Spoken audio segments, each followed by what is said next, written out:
మీకు విషయం తెలుసా? మన ప్రయోగరాజ్లో కుంభమేళా జరిగింది కదండి. ఆ కుంభమేళాలో పడవ నడుపుకునే ఒక కుటుంబం 30 కోట్లు సంపాదించిందంటండి. ఇది నిజంగానే నిజం. మీకు ఆశ్చర్యం కలిగించిన ఇది నిజం అండి. ఎలా జరిగిందంటే కుంభమేళాలో ఒక పడవ నడుపుకునే కుటుంబం రోజు ఆ పడవ నడుపుకుంటే దాదాపుగా 5 లక్షల నుంచి 10 లక్షల వరకు సంపాదించిందంటండి.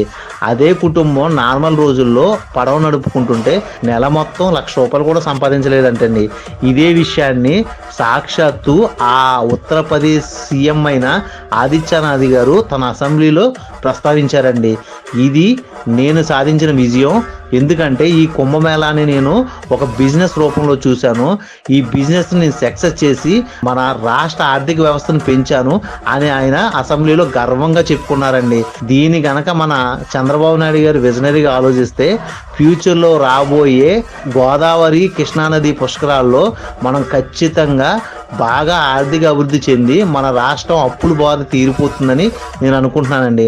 ఖచ్చితంగా మన విజనరీ ముఖ్యమంత్రి చంద్రబాబు నాయుడు గారు చేస్తారనుకోండి. ఆయన ఎప్పుడూ కూడా నాలెడ్జీ వైపు అడుగులు వేస్తూ ఉంటారు. ఖచ్చితంగా 27, 28లో వచ్చే పుష్కరాలని ఆయన ఆర్థిక బలమైన పుష్కరాలుగా చూస్తారని నేను అనుకుంటున్నానండి.